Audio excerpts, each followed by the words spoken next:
Yes, good afternoon and good morning to everyone. We will get started now with the session on the gender pay gap study in the Colombian banana industry. Where we will be presenting the results and recommendations of the study that was conducted throughout this past year. For the welcome, on behalf of the World Banana Forum Secretariat, I would like to give the floor to Mr. Victor Prada, the Secretary of the World Banana Forum. So Victor, please, you have the floor. Thank you, Camila. I appreciate it.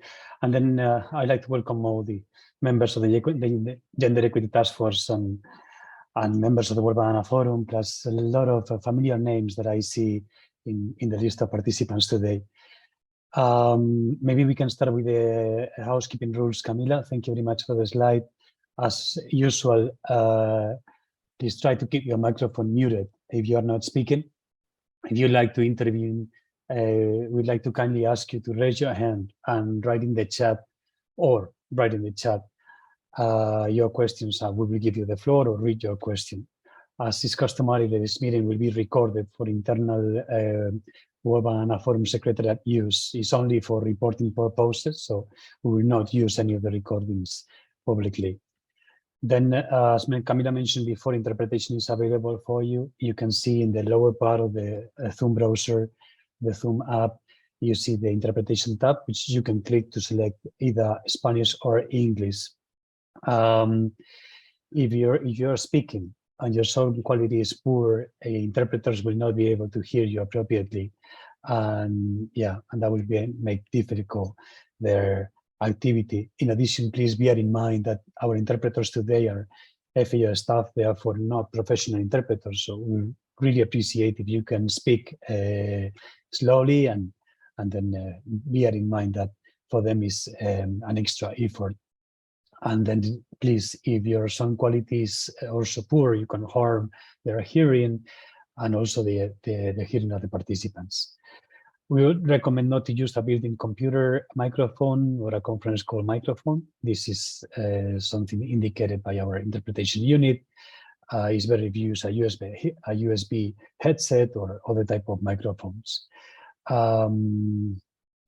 If several participants are using the microphone, I see Richard and Marta. Hello, Richard and Marta. Good morning. Please try to speak close to the microphone. I would suggest not to use the Wi-Fi connection unless it's the only way to do it. It's better if you use a cable. And then please switch on your video, your camera, if you take the floor, because that also helps interpreters to translate the information you are providing.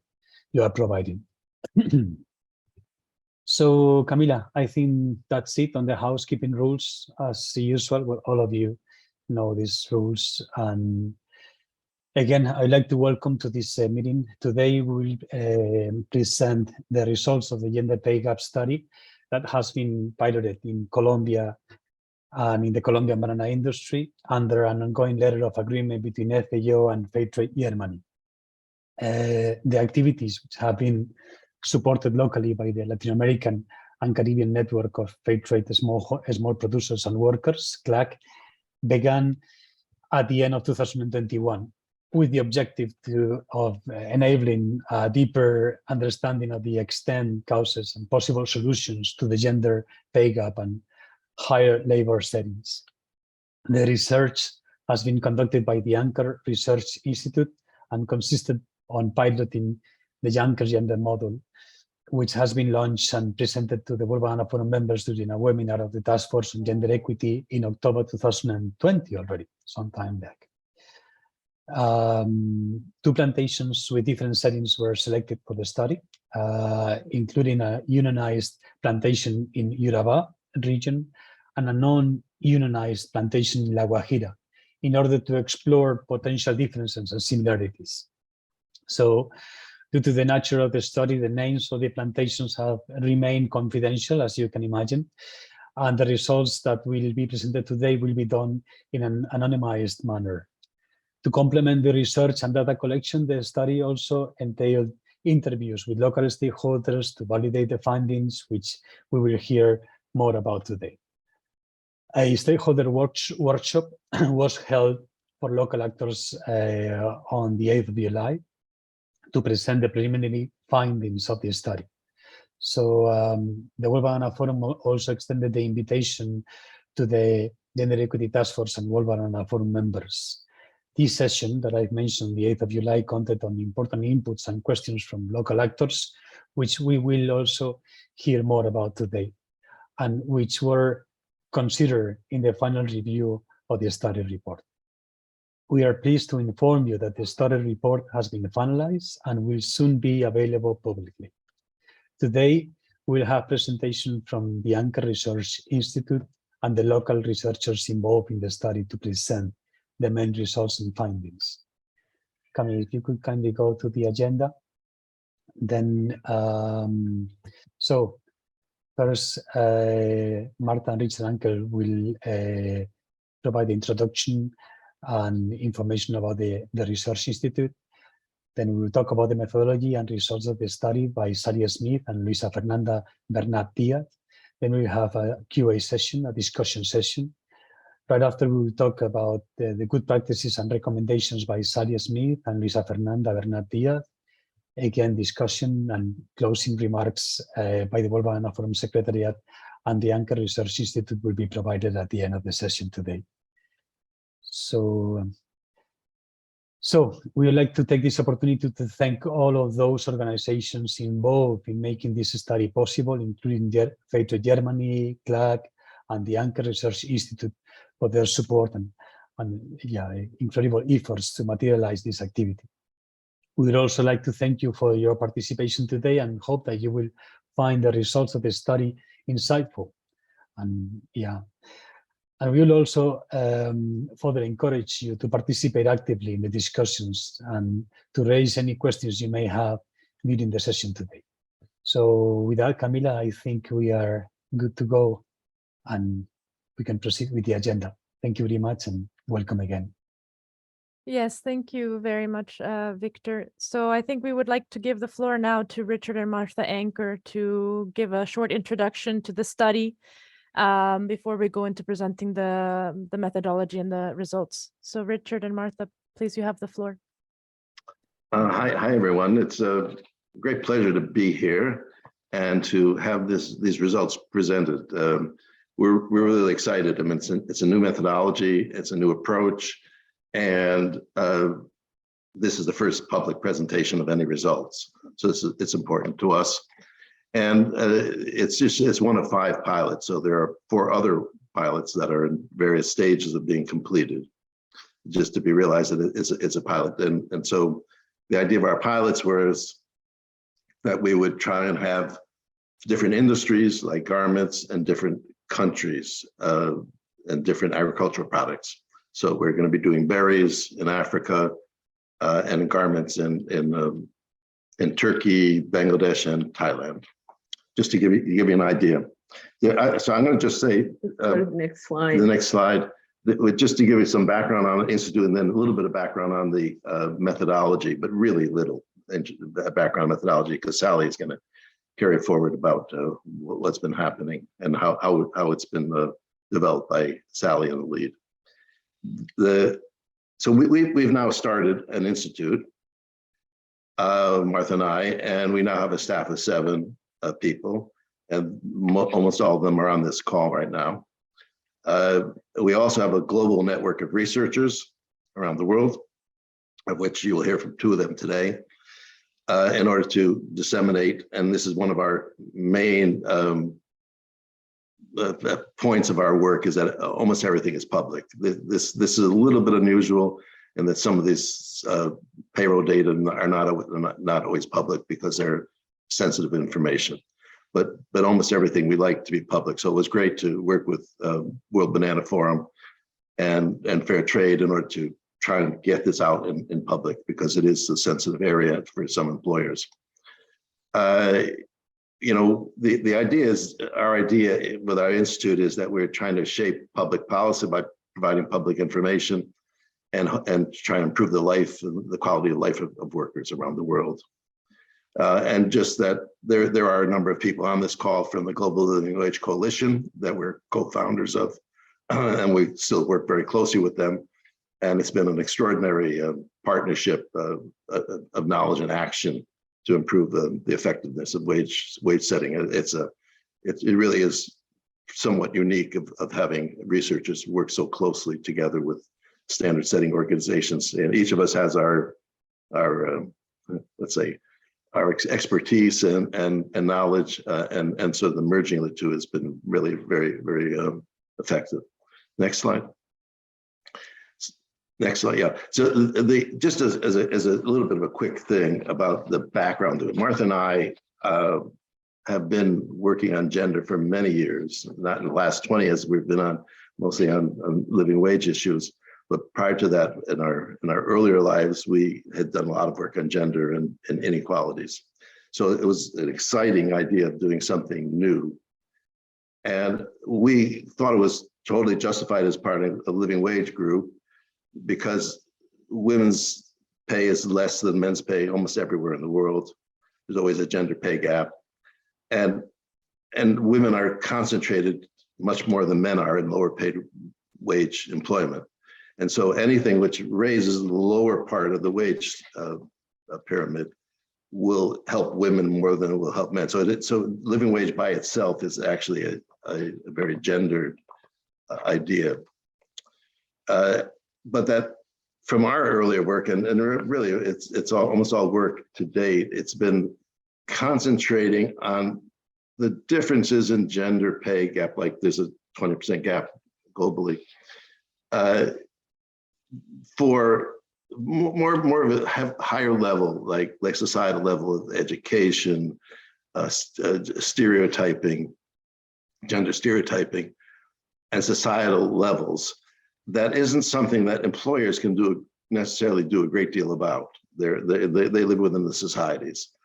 And so the idea of this whole project started with if employers were cooperative and would provide us with information about payrolls, their payroll data, we could look at that and see why there was a difference of pay between genders, and then it recommend what could be done about it.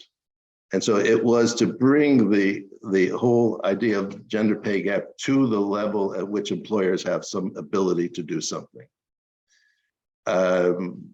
So that's really what it's about, and to a good extent because of Sally, it was to try and make this really truly a sort of mixed method approach, where you go in and also do qualitative interviews with people at the workplace, so as to not only see the raw statistics of the pay differences because women say work less hours or they're in lower paid occupations, but also about what you can do about it and what kind of policies are possible. And that comes from some of this qualitative interviewing and group discussions. So it's truly a mixed method to have the raw statistics, but also what you could do. And so anyway, so now I'm going to pass it on to Sally and to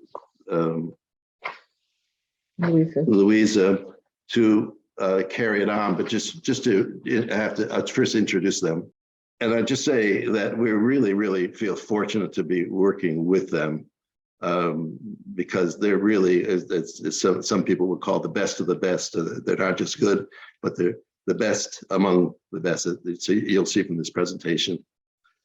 Sally is an independent research consultant. She's a gender specialist, obviously, for many years, and has over 20 years been working on global supply chains, including a lot in the banana sector. So I know in Ghana, for example, she did a study for us on living wages in Ghana that was dealing with the banana sector in Ghana.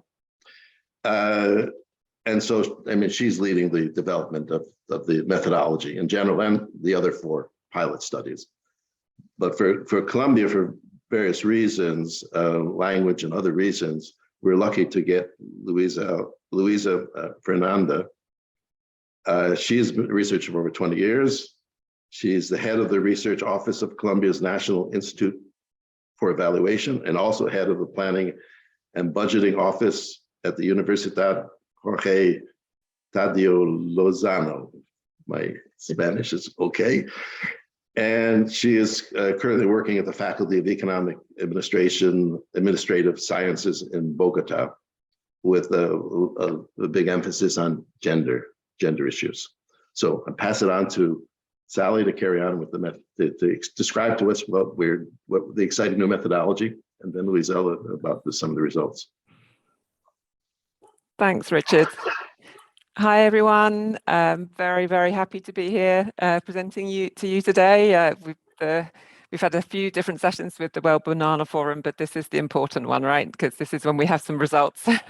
So it's really exciting. I'm going to just say a few words about the methodology for those of you who haven't been in previous sessions. And then I will just kind of set the context for the study in Colombia before handing over to Luisa to present the bulk of the results. And then we will break to have some Q&A before then returning to the recommendations.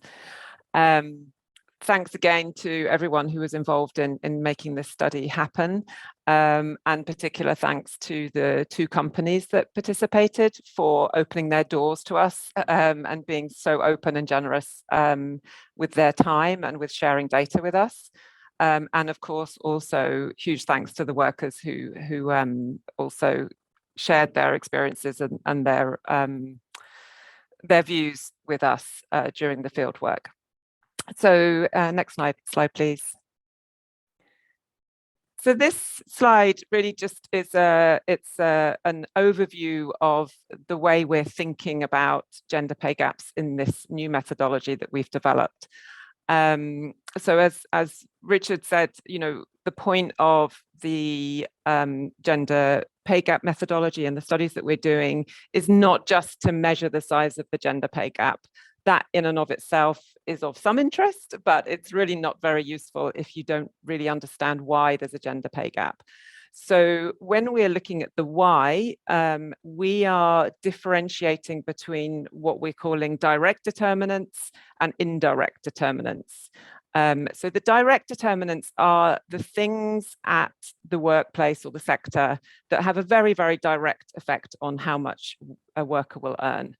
So this is things like the type of work that they do, the type of contract they have, how much time they work per day, per week, per month, what forms of wage payment that they have, whether they're paid piece rate or time rate, what kinds of benefits they receive, and other characteristics that are specific to the workplace. So these are all things that can have a very direct effect on men's wages and women's wages. But behind those, there are a whole range of different indirect determinants that what most people would kind of think of as root causes.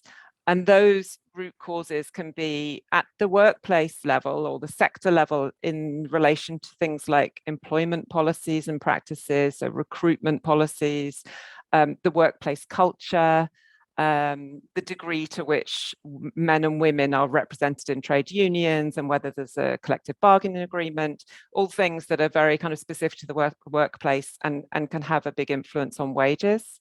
But outside of that, the kind of the next circle, if you like, are the factors that are at the society or the economy level that influence what happens in the workplace.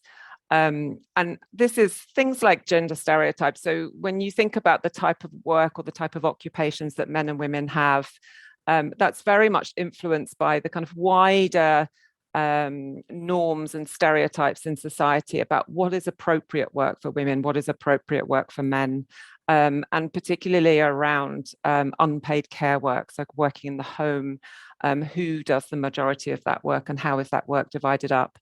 But also things like the state policy and support for women's and men's education or girls and boys education, legal protections for women workers and for informal workers and other types of workers. To what extent does the state provide protections that are going to influence the type of work that men and women do and how much they earn for that work? As well as a range of other policies like around minimum wages and maternity leave, paternity leave, and so forth. There are also indirect determinants at the global level, and I think this is something that we're quite unique in looking at because of our positioning at looking at global supply chains. So, you know, we're interested in what are the supply chain dynamics and the market dynamics that are going to impact on wages that come down, you know, through kind of pressures in the supply chain, for example, trade and investment policies that also can affect wages, as well as things like, you know, the World Banana Forum, the Sustainable Development Initiatives, human rights initiatives that are influencing practices at the workplace. So all of these things we're trying to look at as a way to understand gender pay gaps in a particular workplace or a particular sector. You know, it does require a mixed methods approach. The bulk of the focus is on the direct determinants using payroll data, but we then use interviews to try and get to some of this kind of root cause analysis. Next slide, please. So as Richard mentioned, we have 5 pilot gender pay gap studies either kind of completed, underway, or about to start. So we have 3 in clothing in Turkey, Bangladesh, and Thailand, and 2 in agriculture in Colombia bananas and Morocco berry sector. Next slide, please. So moving on to the study in Colombia, and next slide. I'm just going to say a few things about the methodology because Victor also kind of covered off most of this. So I think a couple of things to highlight. So we were working with Fairtrade on this study. And so the selection of the 2 companies that took part in the study came from the pool of Fairtrade-certified companies. And we jointly developed criteria for deciding how to select those 2 companies. We also did a review of the kind of published information and secondary data on wages and employment in the banana growing region of Colombia, and also on gender dynamics in the country. Prior to designing the research, if you like, that informed the design of the research. We did some preliminary analysis of the payroll data. So the companies were asked to send us some of their payroll data in advance of going out to visit the companies and the plantations. And that kind of, again, allowed us to fine tune the methodology to understand what kind of data we needed to look for and ask for. So then we did visits to the plantations. As has been mentioned, we not only collected the payroll data, we also did interviews with a cross-section of workers as well as with managers. And then after having done the analysis, we prepared a report for each company separately, which was a confidential report for those companies. And that gave the companies an opportunity to see how they were doing, but it also gave them an opportunity to feedback to us anything they had concerns about or provide any additional information that they felt we had missed. We then also did a validation with stakeholders. We had a really great workshop, actually. It was a hybrid workshop, and we had really good participation in the room and online from stakeholders in the industry, from both trade unions and from companies in Colombia. So that was a really important part of the process to get a wider kind of picture of what's going on in the sector and to just kind of sense check our findings against people's experiences more broadly in the sector. And then now we're at the stage, step 8 of disseminating the findings, and there's a very comprehensive report that will be made public. Next slide, please. So just flagging up a couple of points. As I said, these are 2 companies selected by Fairtrade. They're case studies. We're not claiming that they're representative of the sector more broadly in Colombia. Having said that, from the validation workshop with stakeholders, we do feel confident that there is quite a lot of commonality in terms of the nature of the gender pay gap in the Colombian banana sector, and in the kind of determinants that we identified, the main determinants we identified in the 2 areas that we were working in. So while not representative, we do think that these findings are going to be relevant in other companies in the sector. We looked at payroll data across a year and a half, not only for operational workers, but also for administrative workers, including managers.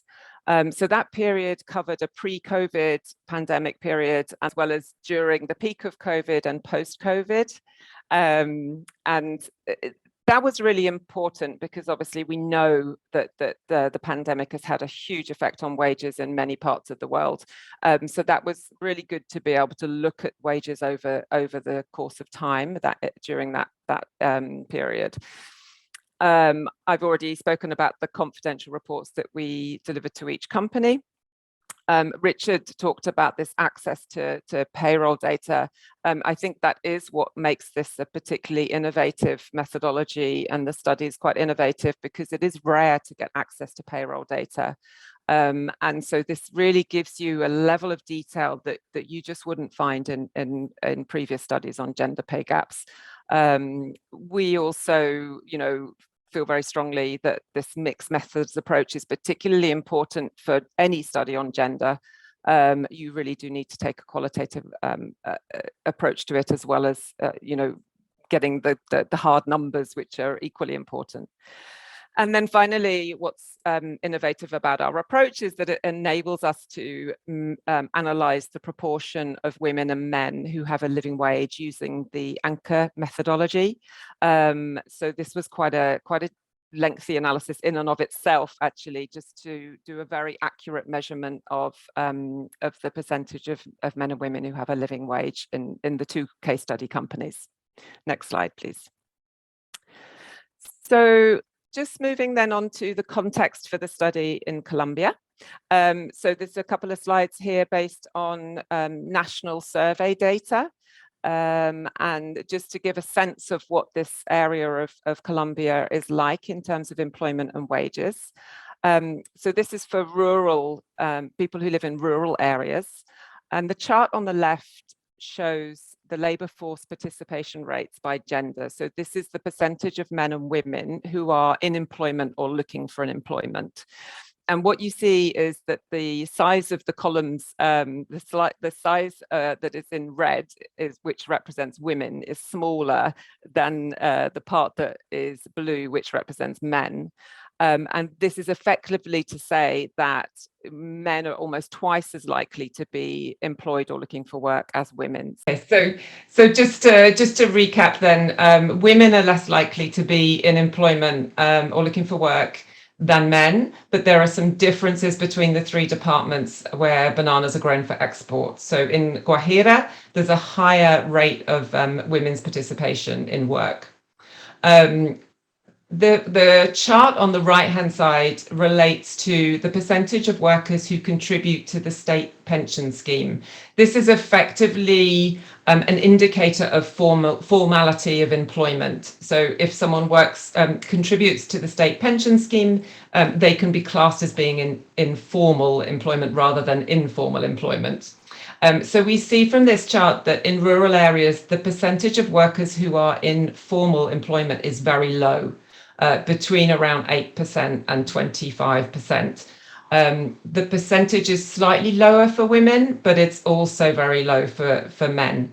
And that's really just because in the banana sector in Colombia, what we find is that almost all workers are in formal employment. So they're already forming kind of a minority, if you like, compared to most workers in the region. Next slide, please.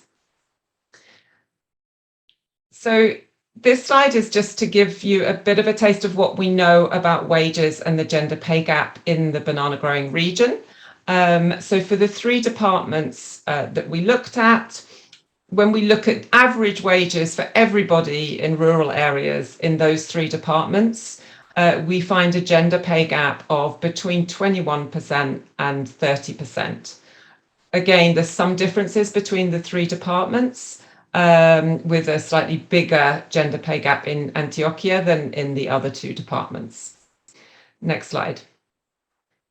So then finally, just in terms of setting the context, the wage system in any study, all of the pilot studies that we've done so far on gender pay gaps, but also other living wage studies, the wage system varies very much from one sector to another, from one country to another, but also even between workplaces. So what we find in the Colombian banana export sector is that across both of our case study companies, but generally in the sector, There is piece rate pay for operational workers, that's workers involved in production and packing, and salaries, monthly salaries for administrative workers, including managers. There is group-based remuneration for workers who are involved in harvesting and packing. So that means that the productivity of the harvesting and packing team as a whole determines how much individual workers will earn. There is also use of what's called a special shift, or it's jornada especial in Spanish. It's a contract which allows flexibility in the number of days worked. And that's really because most plantations are not packing every day.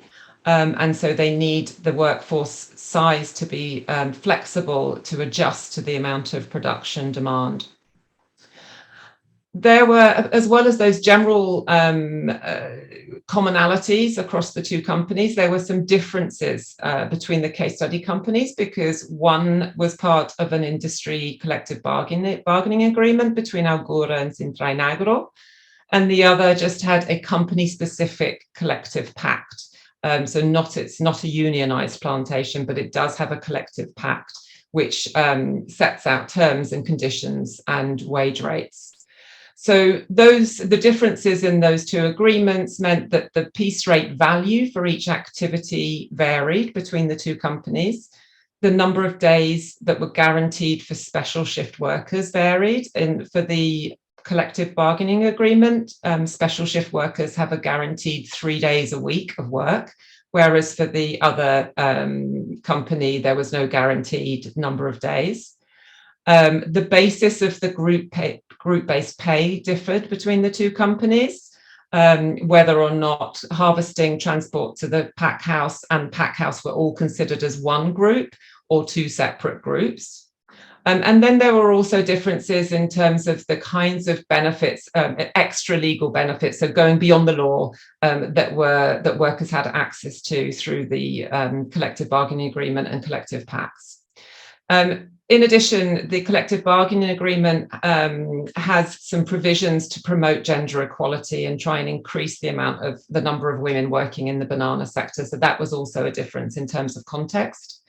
But there were other differences that weren't just about the collective bargaining agreement and the collective pact. So there's differences just because of the location. So differences in the labour market dynamics in the two regions, and differences in the cost of living. These things are all affecting wages, as well as these kind of more direct influences on wages through collective bargaining and other types of wage agreements. So at that point, I'm going to hand over to Luisa to present the results. Thank you, Sally. Okay, so can we go to the next slide, please? Thank you.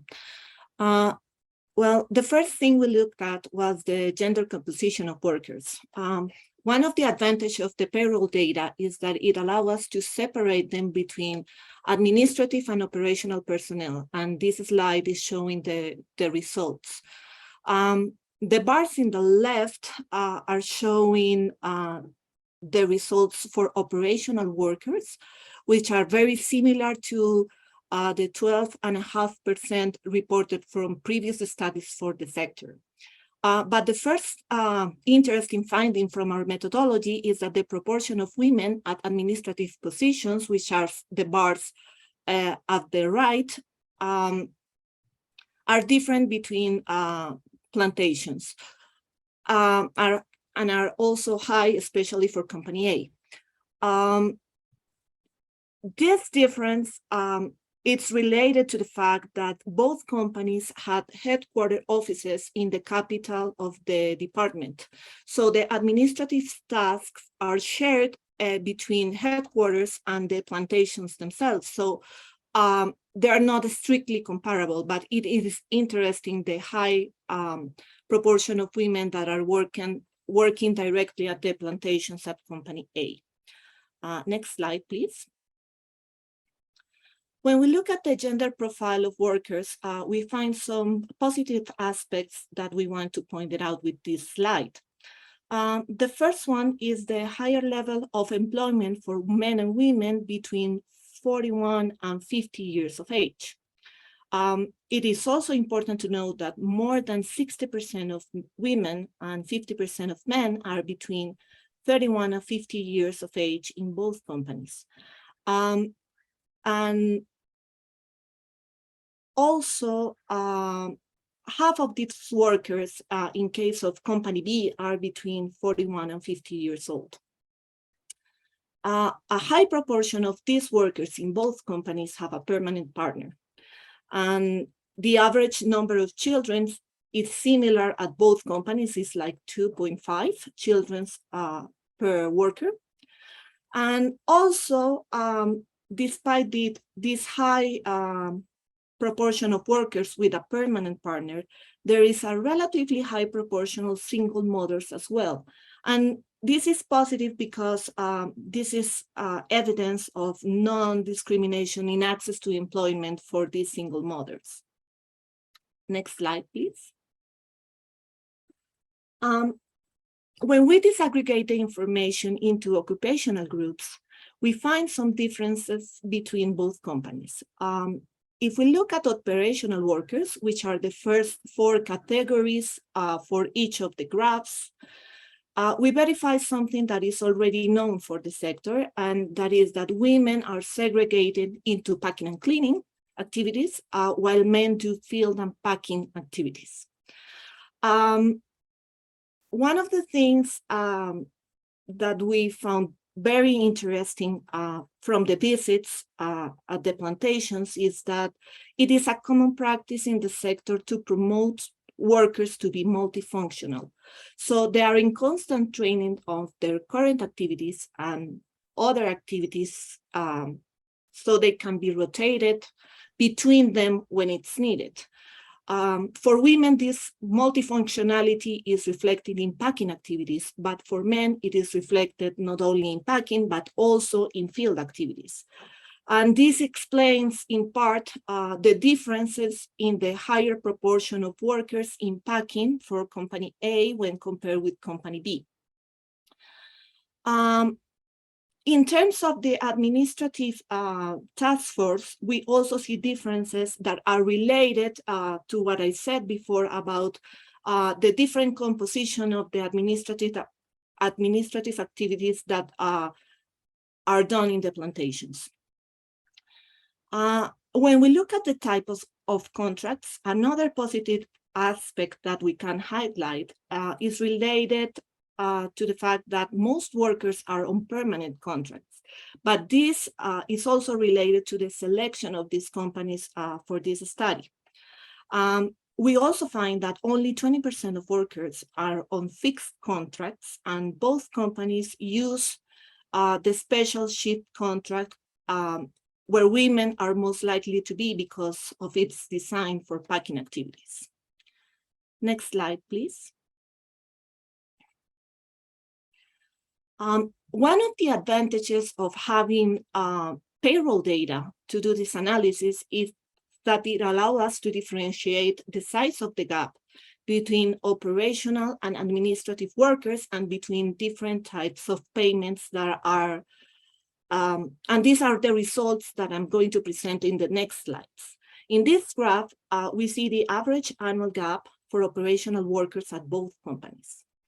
The first thing to show is that company A has a higher gender gap than company B when we look at 2020, or if we look at the first 6 months of 2021, or if we see through the whole period. These gaps are higher and annually more variable than the ones found at company B.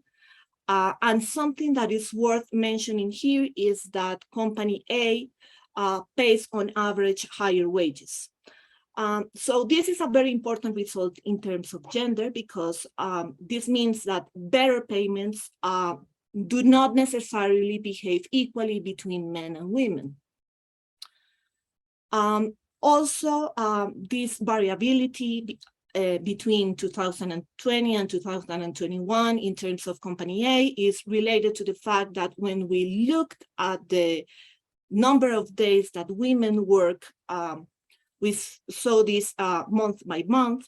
In 2021, women work more days than men in 2021 than in 2020.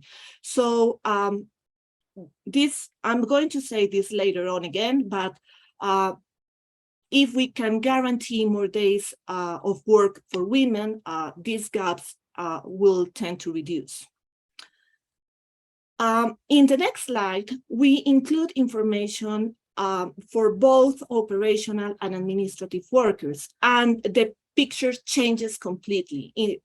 As we saw before, when we consider only operational workers, what we found is that Company A have higher wages, but when we introduce administrative workers, the gender gap reduces by more than half, and increases like 2 percentage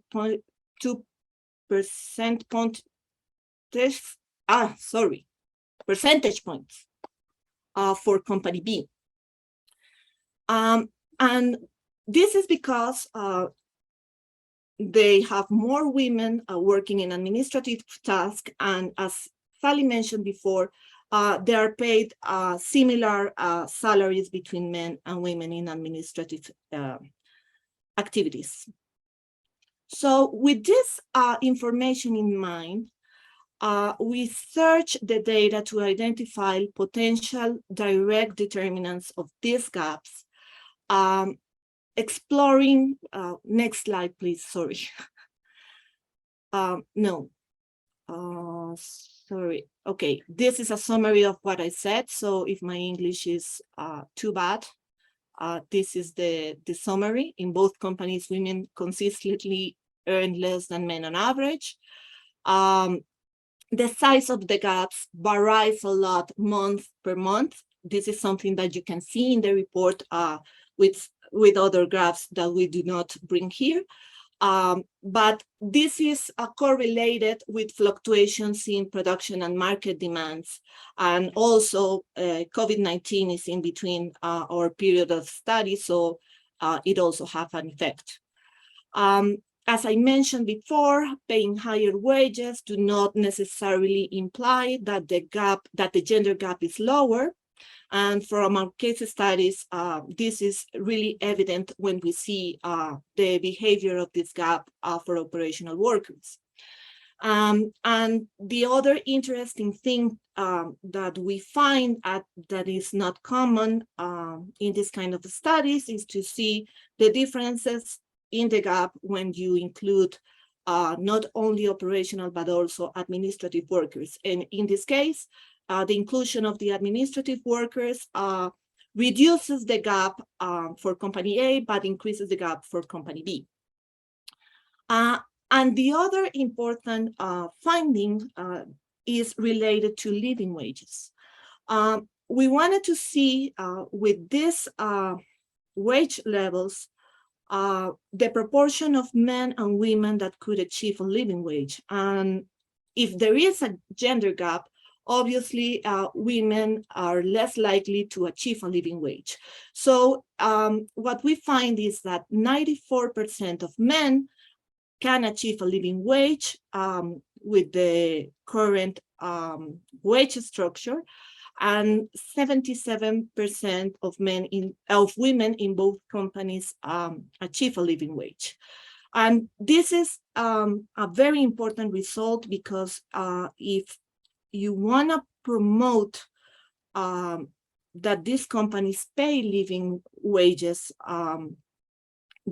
they have to make adjustments so they can see this through a gender lens. Luisa? Tell me. Sorry, I just have to interrupt you, sorry. Yeah. That result on the living wage is for company, it's just for one of the companies, not for all workers.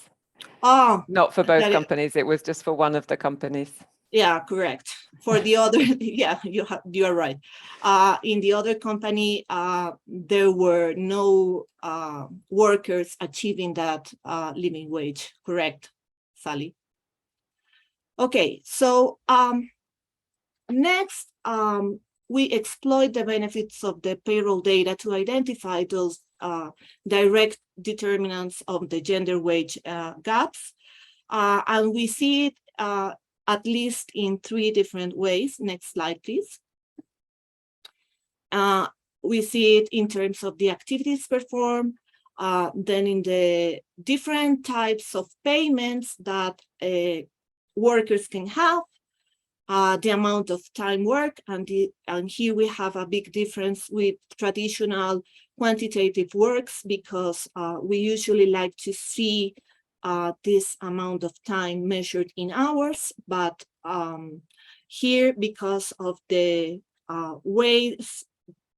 different ways activities are done in the banana sector, these companies do not recall the exact number of hours they actually work on a regular day. They only have track of the overtime payments.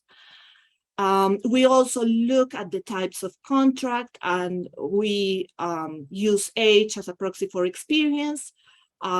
In these 2 last cases, we are not going to show you the direct results, but you can check them on the final report. So next slide. In terms of the activities performed, what you are seeing in these graphs are the average annual salaries for men and women, red for women, blue for men. And we can see that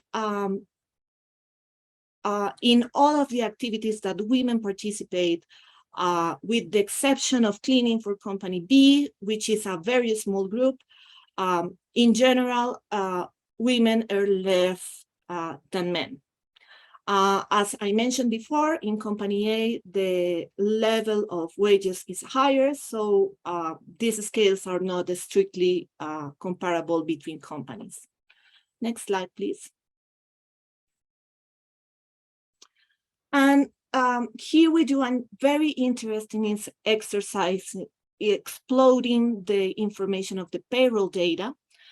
In the last 2 columns of the slide on the right, we have the average gender pay gap as I presented you a couple of slides before.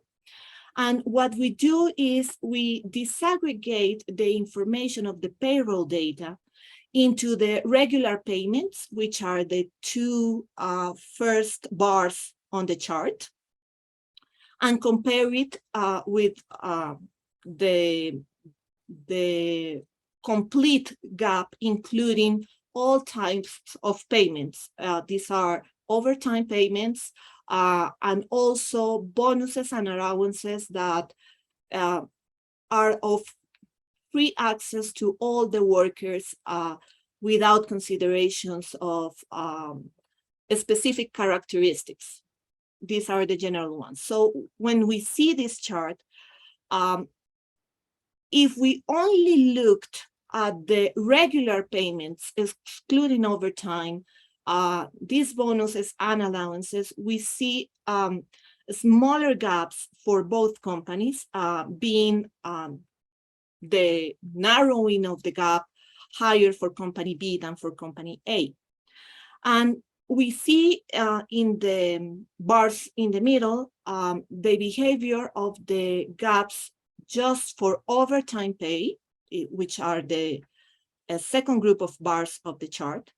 And what this shows us is that overtime payments do influence the gap to be bigger when you see it the complete picture of wages. And also, there is a difference between both companies in terms of the bonuses and allowances that women and men are allowed to earn. One important thing that we got from the stakeholder validation is that women are reluctant to accept overtime because of their double journey between home and work. Next slide, please.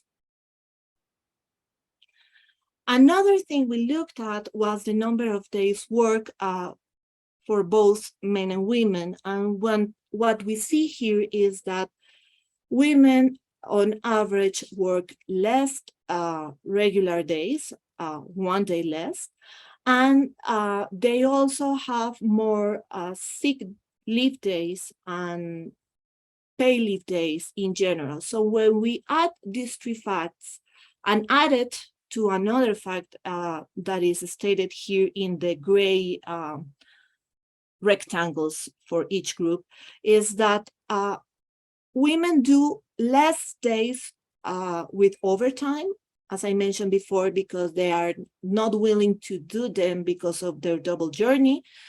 They have more sick leave days and more pay leave days.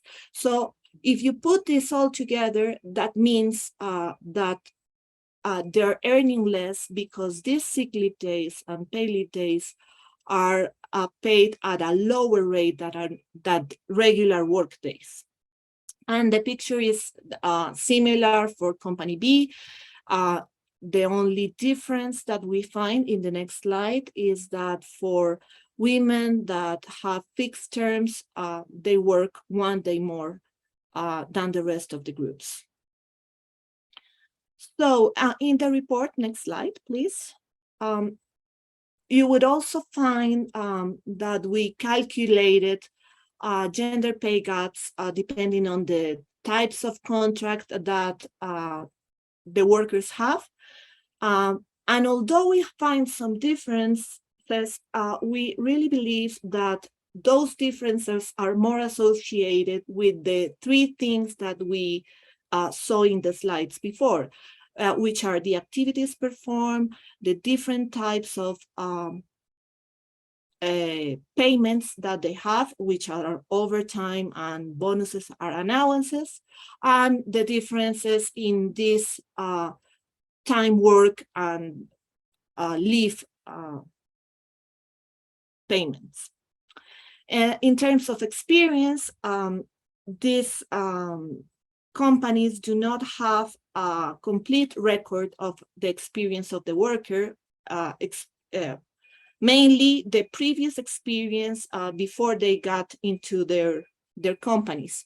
So what we did was to correlate salaries and age to see whether there was this traditional inverted U relating experience and wages. And what we find is that there was not this evidence of an inverted U, but a flat line which shows no correlation between age and salaries. And what we and the explanation for this is basically that experience is a condition for access employment into these companies, but is not remunerated higher, but in a fixed way because of the way they have structured the piece rates for each of the activities.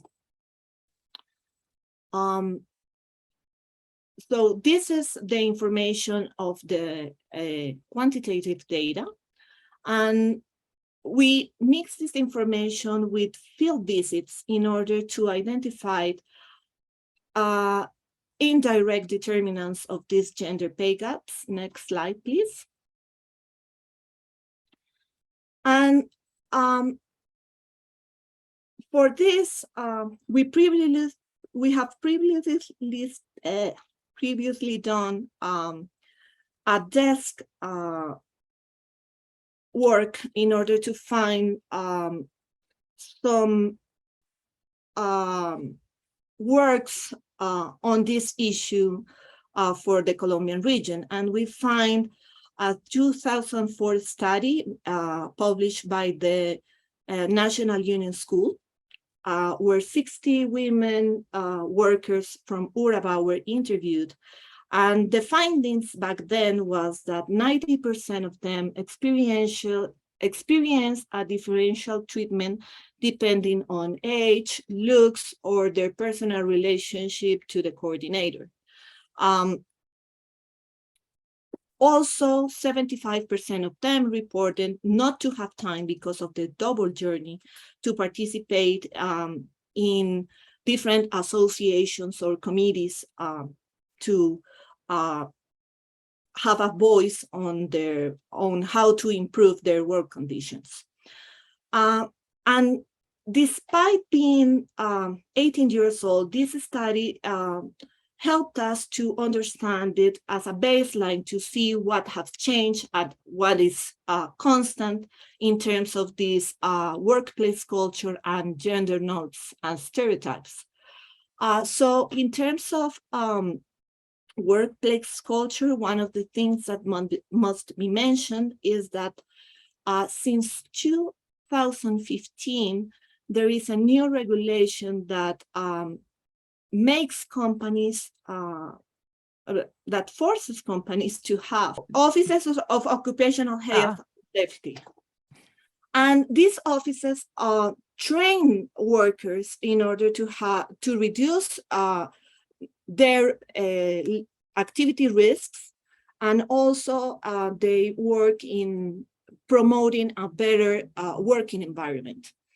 And what we see from the interviews is that this actually improved the perception of men and women being equal at the workplace. So in both plantations, they said we are equal, and workers repeat this as a mantra, basically. So that's a first sign of improvement. However, when you began the interviews, something really particular happened to us. In one of the plantations, we were really close to the pack house, and workers of the pack house used to put music very loud. So if they want to communicate to one another, they basically have to yell in order for their voice to be heard above this loud music. And when we were doing the interviews, some of them began to talk, and the women we were interviewing noticed this and said, you know what they're doing? They are suggesting that we should get back to our work. And for younger women, this was not a problem and they ignore it, but for older women, it was an issue, and they said, well, they have already been interviewed, so why don't they respect our time doing this interview? What are they afraid of? So this is to say that despite the promotion of equality in the workplace, there are still some issues to work with workers, because in practice, they do not feel like they are equal, and they are asking women to either do not take all the time they actually took on our interviews, or to do something more in terms of their work. Also, in terms of representation of women in different associations, what we find is that it is still very difficult for women to be part of these company committees or representative, in the case of the unionized company, to be a voice representative of the company at Sintra in Agro. And the reason is not that the administration do not promote women for these positions, but they still feel afraid or think that men would not let them speak for themselves in this kind of committees. Another finding was that it is very important, the work of Sintra in Agro, in trying to solve all these issues. In the unionized company, it is clear in the collective agreement, the idea that the company must work to improve the gender balance of their workers, and they promote the hiring of new women workers when they have enough abilities to do the job. And this is very important, and this is a first step towards gender equality. However, one step further would be to monitor how these new hires behave in time. And so far, Sintra in Agro is really concentrated of improving women employment in the sector, but in the future, they have to also monitor how stable these new hirings are. I don't know if I am missing something here, Sally. Maybe just to mention the limitation, the third bullet point down, that we found that women had previously, some women had one of the limitations which Luisa has spoken about is that women don't engage in field activities, and field activities are generally paid at a higher rate than the kinds of activities that women are engaged in. And when we kind of interrogated, the reasons why women don't engage in field activities, there are various reasons, including the gender norms and stereotypes around this type of work. But there was some women who said that they had previously worked applying fertilizers, and we were told that that wasn't allowed by the certification standards because of the risk to reproductive health. But it seemed from conversations with experts in the sector that actually that was maybe a misinterpretation of the standard. And it's something that needed to be clarified with companies and with the certification standards to identify when or what kinds of safety measures need to be in place to enable women to participate in those activities, should they wish to do so. And I think that's probably sufficient, Lisa. Just one little thing extra. When we validated the results with the stakeholders, we find something that was not evident in the interviews with these companies, and is that episodes of sexual harassment are still common in the sector.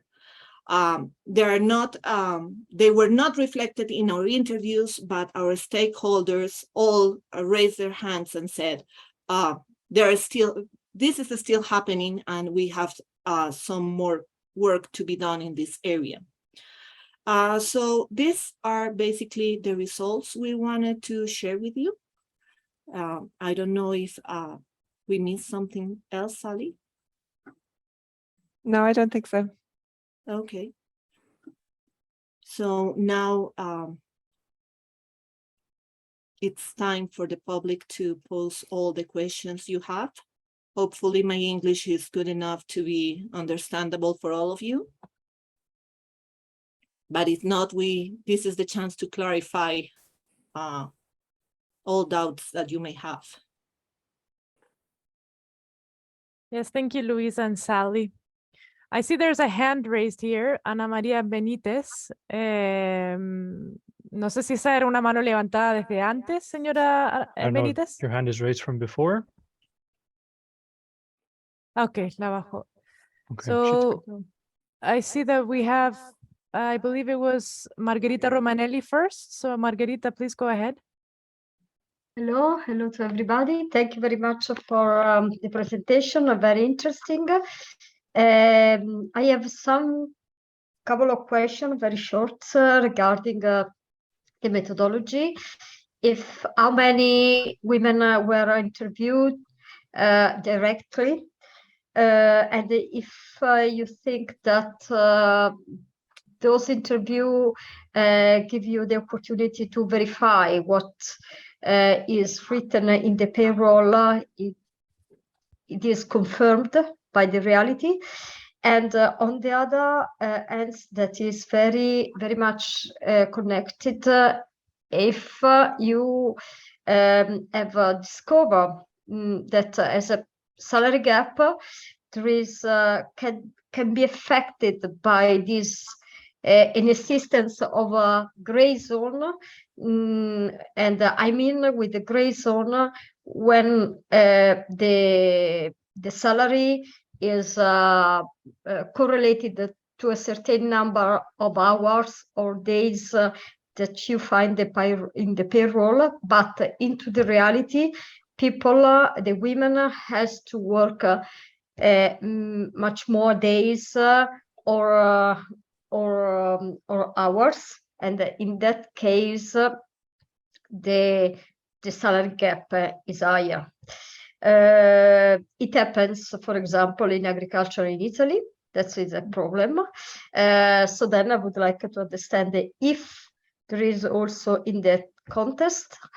And the last question, sorry for many questions, the very last question is regarding if you have found out any correlation among the status of maternity, the status to be a mother with a salary gap.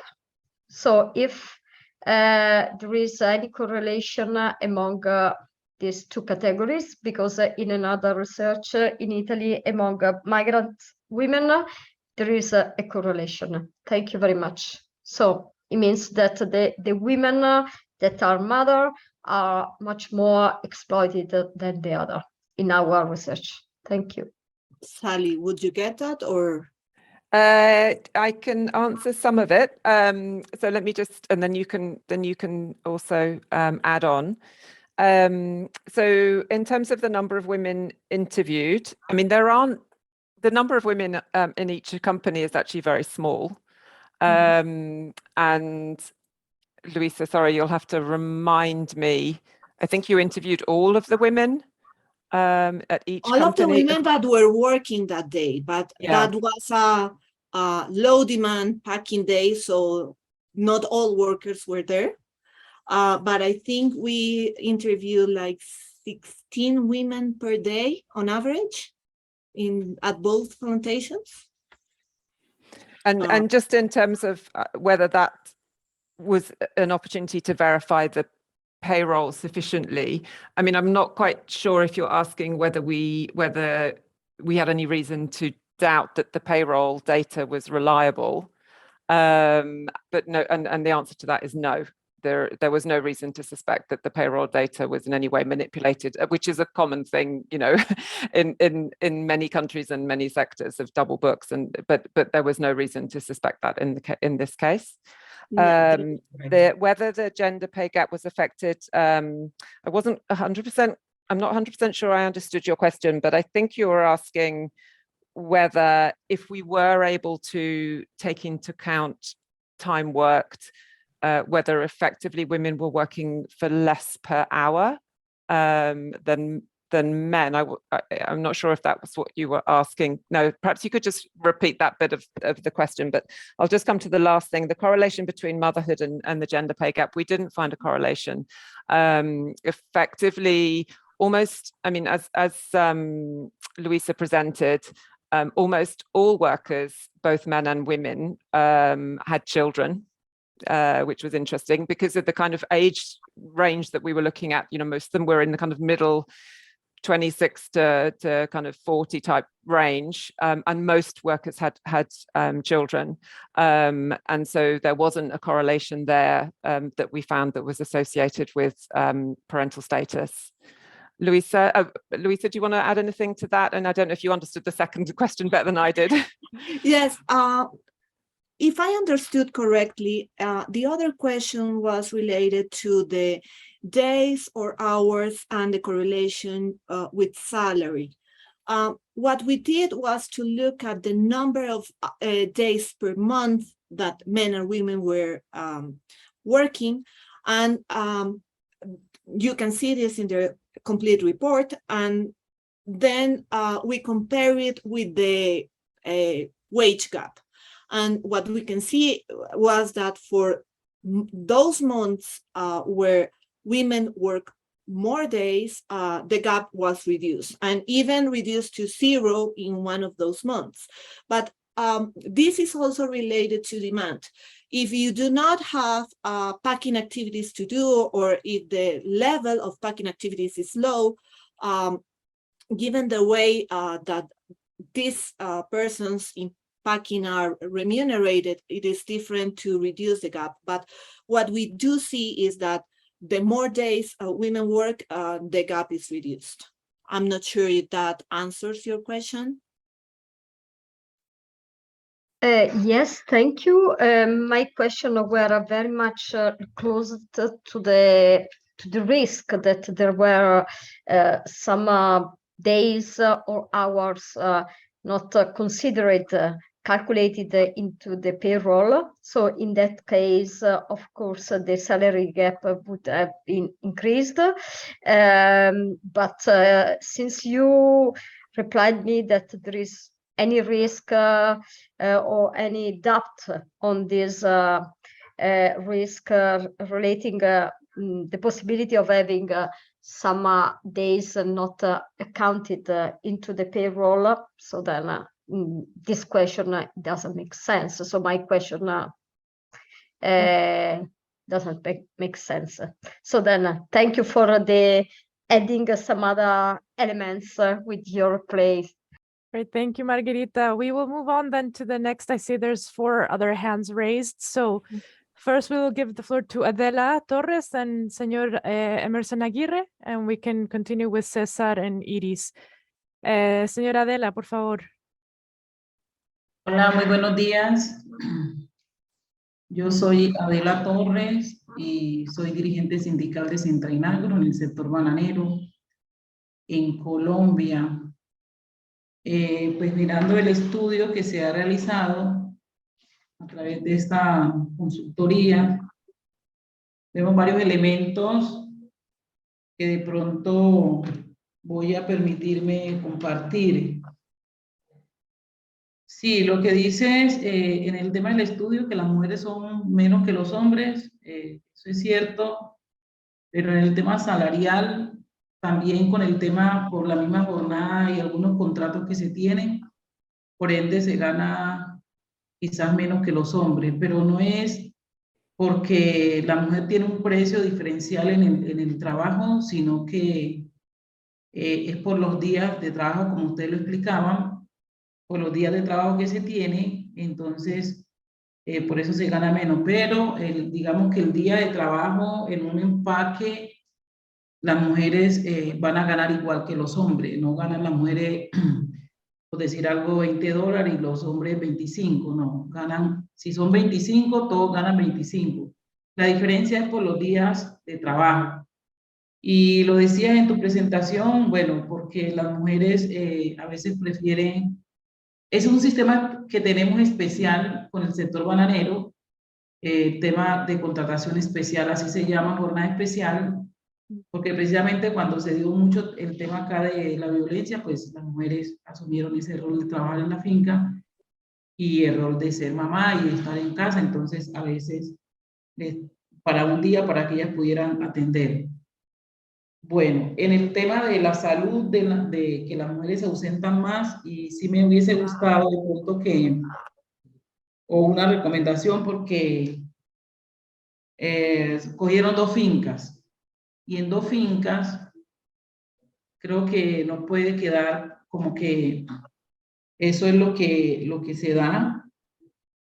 Creo que en el sector bananero hay menos mujeres en el tema de ausentismo por enfermedad que los hombres.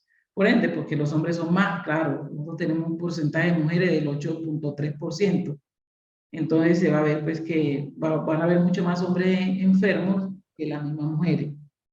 En ese caso, cuando una mujer está incapacitada, porque realmente a veces tiene problemas serios ya con el tema de gaste, de mango rotador o túnel, o algunas enfermedades, pero en nuestro quehacer diario, que estamos en todo este proceso constantemente, miramos pues como que el tema de las mujeres es menos incapacitante que los hombres.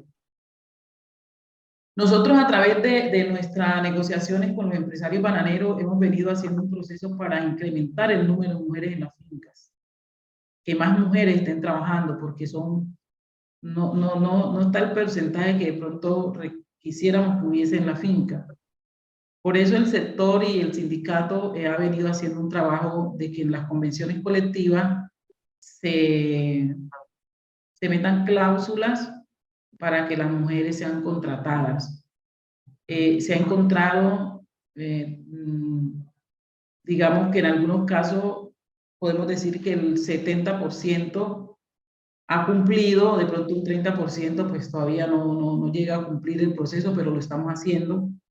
Igualmente con contratos que verdaderamente pues este contrato las mujeres tengan un salario que les justifique el trabajo, pero que también puedan resolver el tema de sus familias.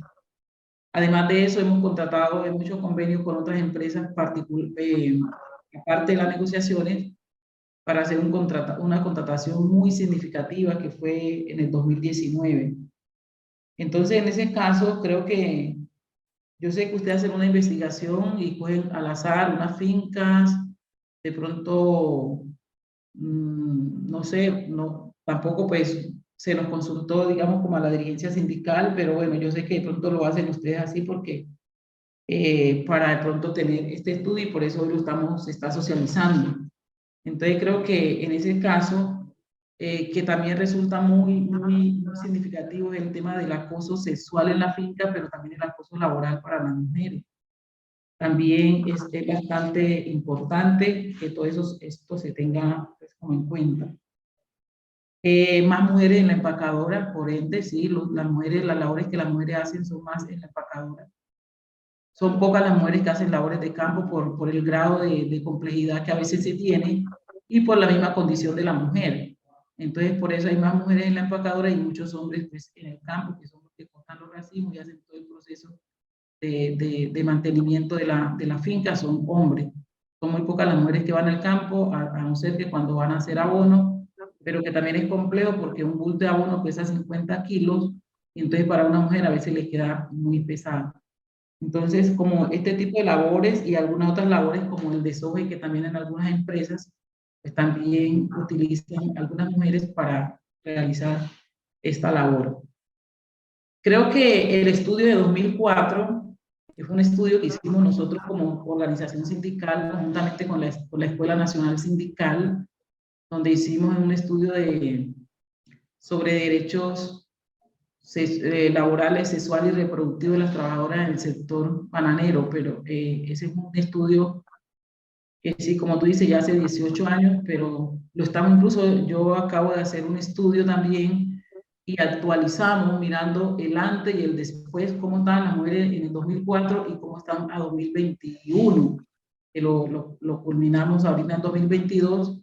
Entonces hicimos esas comparaciones con el tema del tema de la contratación de mujeres, porque ha sido pues como uno de los pilares fundamentales de la organización sindical y que lo hemos llevado a las negociaciones conjuntamente con los empresarios. Y sé que muchos empresarios pues han avalado esta participación de mujeres, más mujeres en la empresa, porque muchas mujeres cabezas de familia que requieren tener también un sustento para ello. Entonces, creo que valioso pues el estudio que se hace, pero sé que faltan muchos elementos para poder llegar al tema de salario digno, con el tema de lo que hoy tenemos, como te digo, el estudio que hice el año pasado, haciendo la comparación.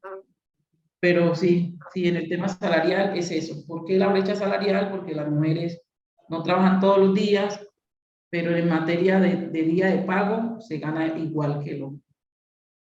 Es eso. Gracias. Muchas gracias, Adela. No sé si Luisa o Sally tienen algún comentario para Adela.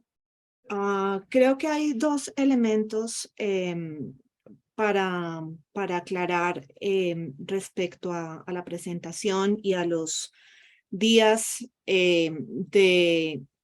los días remunerados, sea por enfermedad o sea por licencia.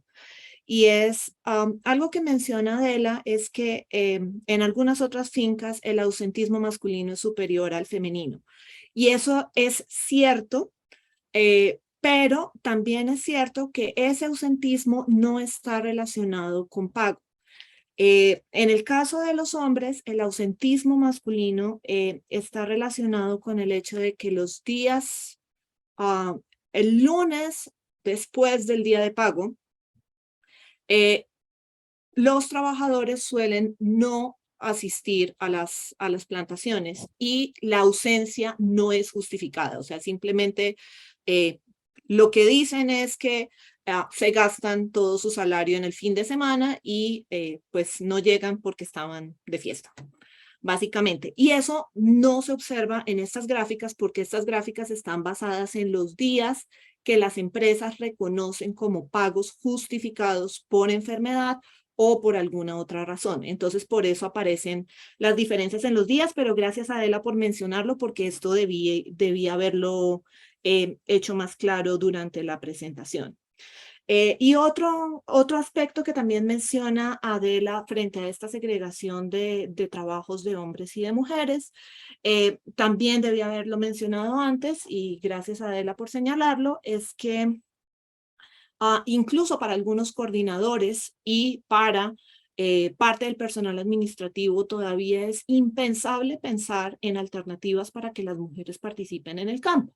Y era lo que Adela mencionaba previamente sobre que las mujeres están concentradas principalmente en las labores de empaque, y en esto pues esta segunda parte en la que Sally iba a presentar las recomendaciones del estudio, creo que Adela se adelantó un poco a esos elementos que están incorporados en las recomendaciones. Pues simplemente para decir que todavía hay trabajo por hacer en ese aspecto, y en eso es clave no solo el papel de Sintra y Nagro, sino también el papel de CLAC. Principalmente porque en el Magdalena, donde las fincas son un poco más pequeñas y quizás los recursos para este tipo de capacitación son menores,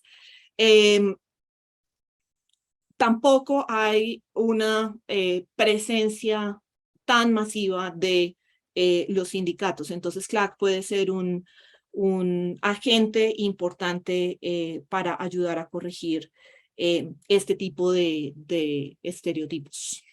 No sé si Sally tienes algunos comentarios adicionales. No, I mean, I think, very, very pertinent and helpful comments from Adela, but I think you're right, Luisa. I mean, some of the points that you've touched on, Adela, are things that we have taken into consideration in the recommendations and also are highlighting as best practices, or good practices rather.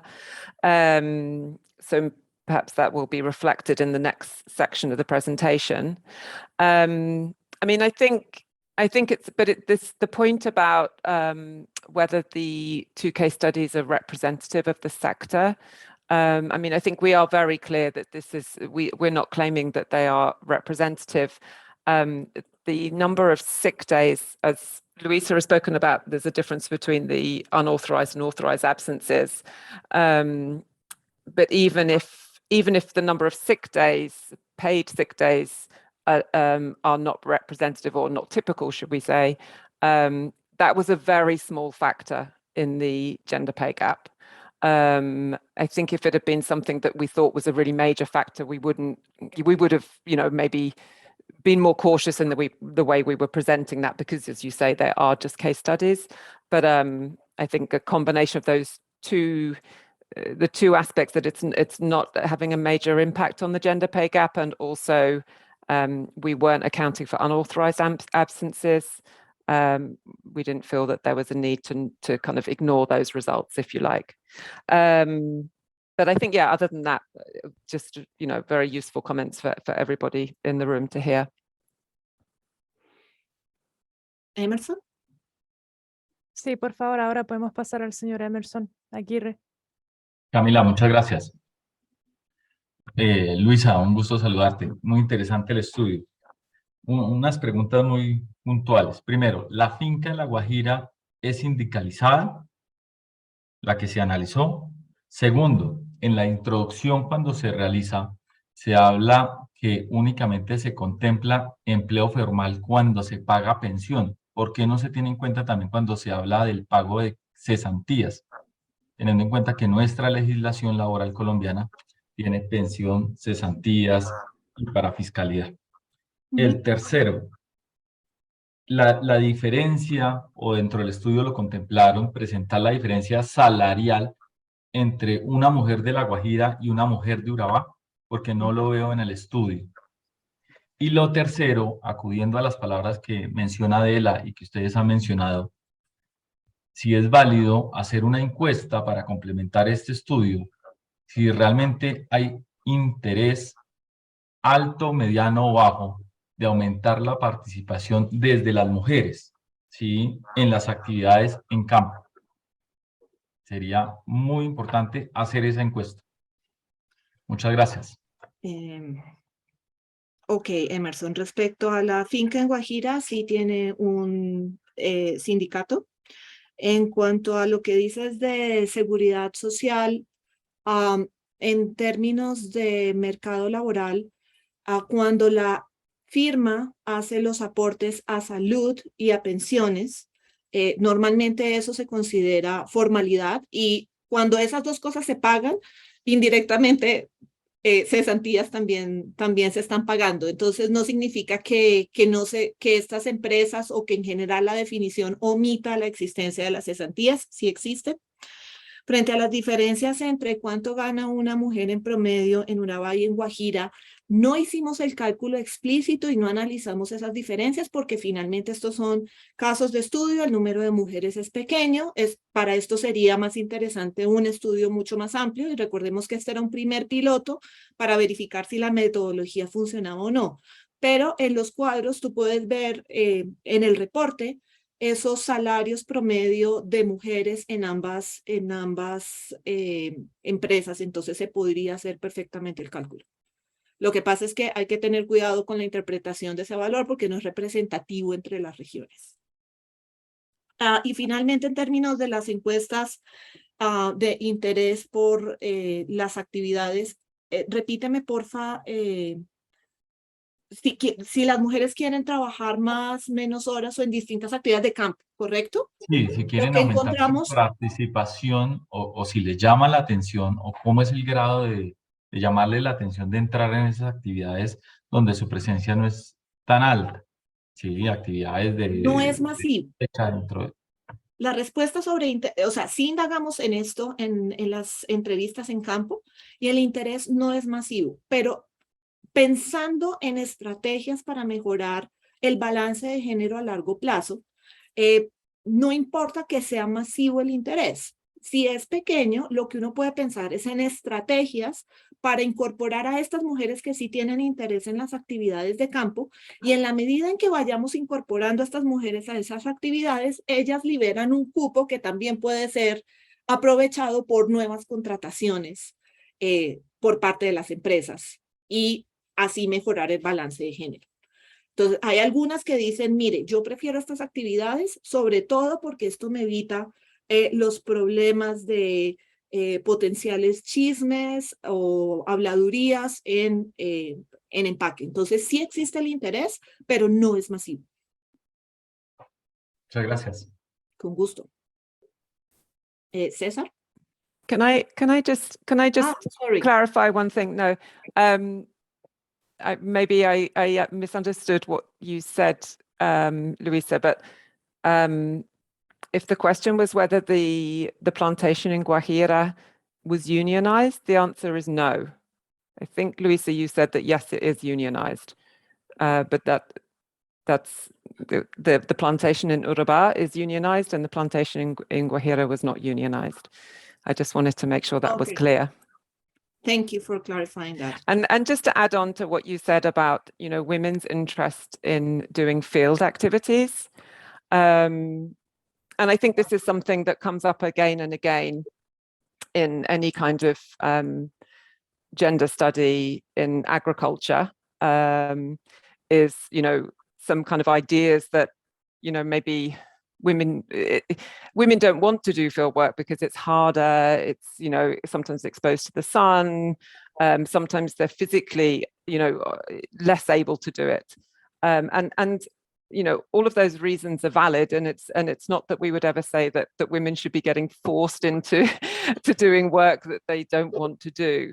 But what we are saying is that there are some barriers that are created not only from, you know, the way things like, for example, the example of the certification standards that puts limits on the type of work that women do, or can put limits on the type of work that women do. But there are also limits that people place on themselves without knowing, that are derived from, you know, the way things have always been done, a belief in the ability of men and women to do certain types of work. In the same way that it's often said that, you know, women make better parents or better mothers, you know, it's well proven that men can look after babies as well as women can look after babies. And it's the same, I think, for a lot of the kind of differentiation of activities in agriculture. You can go to another country where women will be much more engaged in field work and field activities. And so, you know, yes, there are preferences, and yes, there are physical differences that we're not trying to deny, but there are also other aspects that could be addressed through questioning some of these assumptions. And that's really what we're trying to say. So next question, César. Sí, buenos días a todos y a todas. Yo quisiera hacer una pregunta con relación a cuál fue el motivo dentro del estudio que no se tomó en cuenta a la dirigencia sindical de Sintrainagro, que es una organización sindical muy representativa en Colombia y que tiene negociaciones colectivas donde ha mejorado las condiciones laborales de hombres y mujeres. Esa sería una de las preguntas. La otra es si dentro del estudio pudieron establecer las horas de trabajo en ordinaria y extraordinaria que ejecutan las trabajadoras, y en la finca donde mencionó La Guajira que no hay sindicato, cuál es la jornada tanto ordinaria y extraordinaria, y si se cumple con esos límites que establece la ley. Porque cuando veo el grupo también que se tomó en cuenta para este estudio, lo veo que el grupo fue muy pequeño, de una cantidad de trabajadores bananeros de Colombia, que es el cuarto país más productor de banano, o tercero o cuarto país más productor de banano de Latinoamérica. Entonces, como que se quedó muy chico el número de trabajadoras que se tomó en cuenta para ese estudio, ya que también sabemos que las trabajadoras, pues como bien lo dijo Adela, no trabajan todos los días, porque eso va a depender de que si la empresa tiene solicitudes de más mercado. Entonces, cuando se abre el mercado y hay más mercado, por lo tanto, las trabajadoras van a trabajar más días a la semana. Entonces, puede ser que eso vaya a incrementar un poco, pero la situación que yo quería saber es esa parte, porque sabemos que en lo que es Urabá, pues ya se encuentra regulado alguna de las condiciones, pero si ustedes encontraron ese tipo de diferencia entre una y otra. César, no tengo muy claro cuál es la razón por la cual afirma que no consideramos a Sintrainagro. De hecho, entrevistamos a Adela para entender un poco mejor cuáles eran todas estas acciones y la forma en la que las llevaban a cabo y las monitoreaban en el caso de la finca ubicada en Urabá. Y todas las acciones positivas presentes en la convención colectiva están expuestas dentro del trabajo. En términos de las horas trabajadas, quizás esto por mi inglés no se entendió muy bien, pero lo que mencioné es que nosotros analizamos fue días trabajados, y esto tiene una razón, y es que la jornada de ley se aplica, pero en los días de empaque, cuando el empaque es bajo, ellos pueden salir las personas pueden salir más temprano. Entonces ellos no mantienen un récord de exactamente cuántas horas de la jornada legal de trabajo efectivamente se trabajan, sino que ellos solo cuentan las horas extras que tienen que pagar de acuerdo a la ley y que están reflejadas en los datos de nómina que nosotros recibimos. Y esos son los datos. No sé si Camila te puedas devolver un poquito a las brechas y a la desagregación de las brechas por tipo de trabajo, barras verdes, esta. Gracias a que las horas extra o el tiempo de horas extra está registrado en los datos de nómina, es que nosotros podemos calcular estas barras del segundo bloque, que son el pago de tiempo extra de los trabajadores. Pero en términos de las horas totales de trabajo no podemos hacer un cálculo porque si bien está establecida una jornada de ley de 8 a 5, los trabajadores en días de empaque de baja demanda pueden estar saliendo a las 2 o 3 de la tarde, que fue lo que nosotros observamos en campo. No sé si eso responde a la pregunta de las horas trabajadas. Y en términos de días, gracias Camila, si podemos volver a los días trabajados, estas barras horizontales, es cierto que las mujeres trabajan menos días, y eso está relacionado con que no todos los días se hace empaque, pero algo sorprendente es que cuando usted compara los trabajadores, hombres con mujeres y hombres están trabajando también en campo, la diferencia tampoco es mucha. Y eso ocurre en ambas empresas, a pesar de que tienen diferentes días de empaque en ambos casos. No sé si eso resuelva sus inquietudes, César. Sí, tal vez alguna parte. No sé cómo ve usted con relación a cuando se hace este tipo de estudio, el número al que se llegó. Ok. Gracias por recordarlo. Algo que quizás tampoco fue claro en la presentación es que este es un primer piloto de la metodología. Sally mencionó al principio, cuando mostró el mapa, los distintos sitios en donde se están haciendo estos pilotos. Entonces, parte de nuestro interés era perfeccionar la metodología, sobre todo esa relación entre la información de nómina y las preguntas que íbamos a hacer en campo, que también está relacionada con la intervención anterior.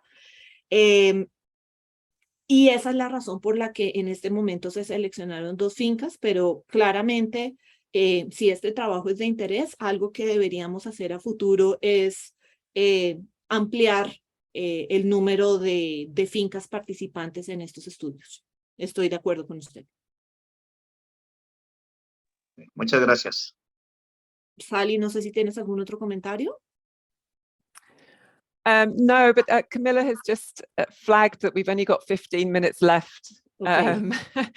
So I think if it's possible to just present the recommendations, and then any further questions could perhaps Tenemos go in una the mano más chat. levantada, que es la de Iris, entonces si quieres yo le respondo a ella vía chat, y Iris es tan amable de escribirnos su pregunta a través del chat, yo la respondo. Yeah, Mientras tú presentas las recomendaciones.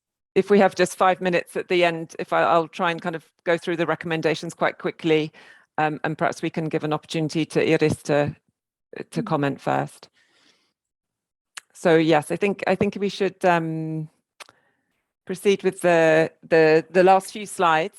So I think it's really important to say, you know, and some of this has come up already in the commentary, that we identified quite a number of good practices in the Colombian banana industry.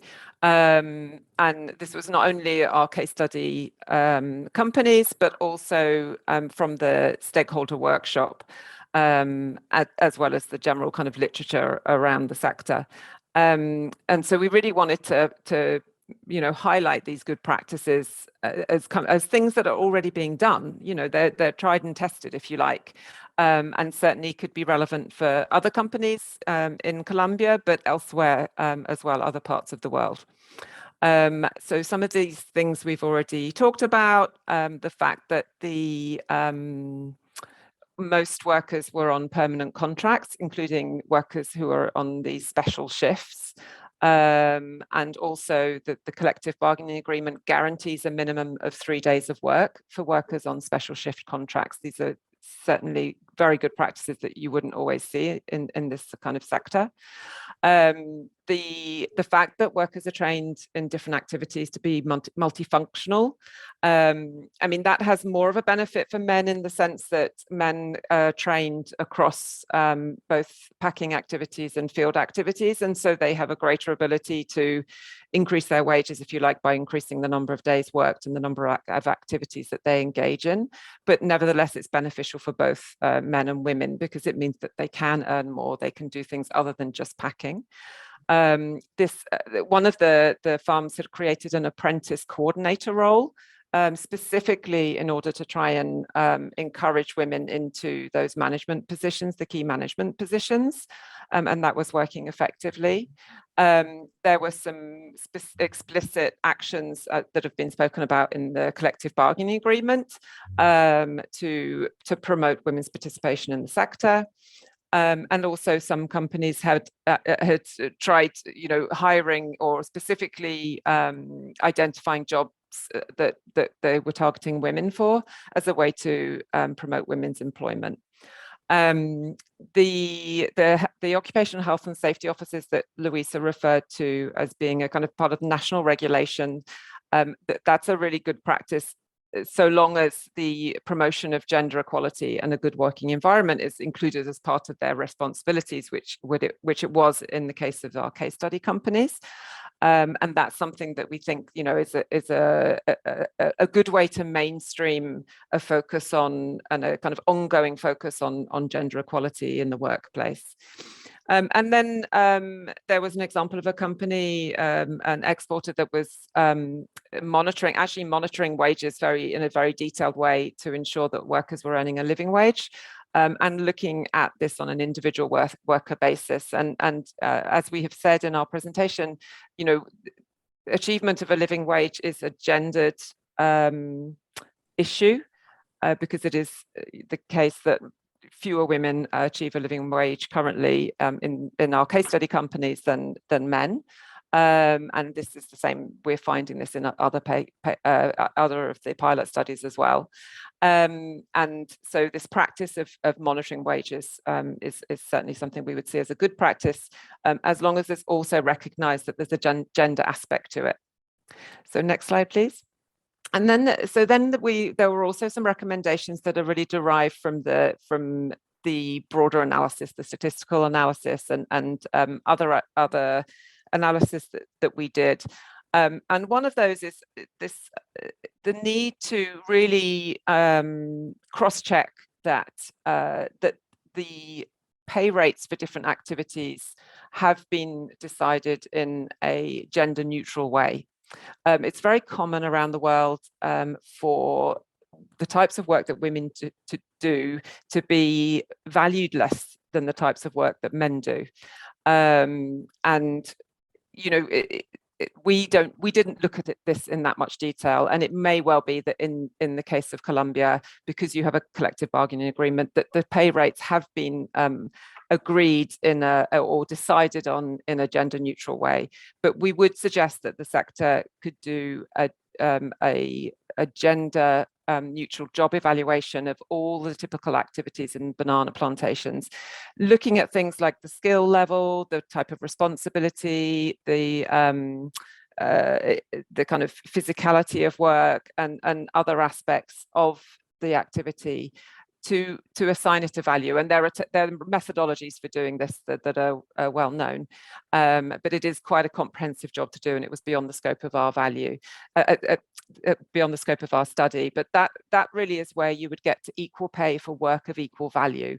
As Adela very rightly said, women are not being paid differently for the same activity from men, but it is possible, we don't know, that women are paid or the work that women does is valued less than the work that men do. So that's something we think should be looked at. There are a lot of training programs in place, lots of good practices around training at the companies that we looked at, but also that we heard of more generally in the sector. And we just feel that some of those training programs could be expanded. So training women in field activities, as we've talked about already. That's something that kind of is beyond women's imagination sometimes, but you know, there are women who are interested. Extending the training on gender stereotypes and sexual harassment and other forms of gender-based violence is necessary because there are ongoing issues with that. Training women, it was raised that there's a perception that women, if there's too many women working together, there's conflict in the pack house, and that women, you know, can't get along. And, you know, a lot of that appears to be based on, you know, stereotypes. Some of it may be based on reality. Nevertheless, training on conflict resolution, we think, would be a useful way to address that and to start addressing attitudes towards hiring women in large numbers. And then also trying to address this issue of women still being kind of less able to participate actively and effectively in workers' committees and associations, and that is something that has already been worked on, and we just think it needs further attention.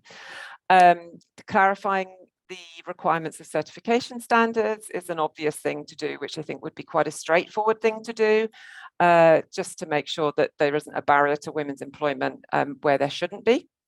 Next slide, please. And then perhaps some more things that are you know, some of these perhaps more controversial. So, you know, currently we don't believe that women have equal opportunities as men to participate in field activities for various reasons. And so there is an argument that most packing activities should be reserved for women, without at the same time introducing barriers that would be discriminatory against other types of workers. For example, men who have long-term physical disabilities, often as a result of the work in the field, are reassigned into the pack house, and those men should always have that opportunity, obviously, to continue their employment. But we do think that there is a case to be made until such time as there are equal opportunities for women to have preference in the pack house. Also, another perhaps controversial recommendation would be to look at the balance of remuneration for packing activities and other activities that women are engaged in, such as cleaning, with respect to remuneration for field work, which pays at a higher rate if you're looking at the kind of amount earned for a regular working day. This also kind of links back to the job, doing an evaluation of jobs, a proper evaluation of jobs, to make sure that there's equal pay for work of equal value. One thing that Louisa talked about, and Adela also raised, about this causes of absenteeism for women and for men. We picked up that there are different causes, and that therefore that means that there are different solutions to try and reduce absenteeism. And the very common cause of absenteeism amongst women is that their family responsibilities and the need for women to have greater access, for example, to flexible types of working arrangements or emergency leave, for care work, is something that could be looked at as a way to mitigate that. More generally, we feel like there should be more monitoring of wages, broken down into the types of activities performed and the type of the time worked, so that we can really kind of get, as we've repeatedly said, data that is beyond 2 case studies that we've looked at, data that's relevant for the whole sector, to have a better understanding of causes of gender pay gaps. And then to really start trying to address these things, have in companies' planning horizons a strategy to address the main causes of gender pay gaps that is in accordance with the capacities of each company and their specific situations. We would like to see the pilot extended to Magdalena department. And that's because we were told by stakeholders that the conditions are quite different, that not only they have smaller plantations and small producer organization type plantations, there is potentially a different kind of forms of employment there that should be looked at if we want to have a better view of the sector. And then finally, this question of looking at the link between wages and production cycles and gender pay gaps. We were only able to do that to a very limited extent. We didn't have extensive data on production and demand, and we think that this is a really important aspect to look at, and so that we can kind of link this all back to markets and look at the solutions that might be linked to how supply chains operate. So those are our kind of top recommendations. I'm very sorry that we haven't got more time to discuss them, because it would have been very useful to hear people's views.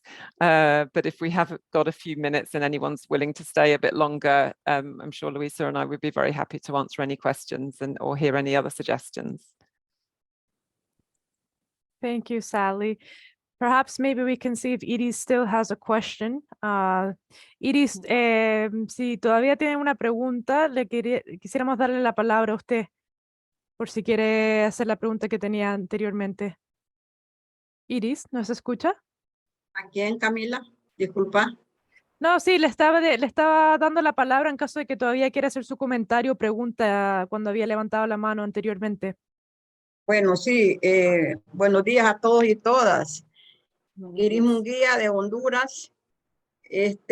A mí me parece que son importantes, ¿verdad? Todos los estudios que se hacen, y más en este sentido cuando estamos hablando de un estudio sobre la brecha de género, la brecha salarial, ¿verdad? Tal vez yo entré un poquito tarde y tal vez no escuché bien los términos que se tomaron en cuenta o las referencias o los elementos que se tomaron en cuenta para definir el salario vital, o se tomó como referente el salario digno de OIT, ¿verdad?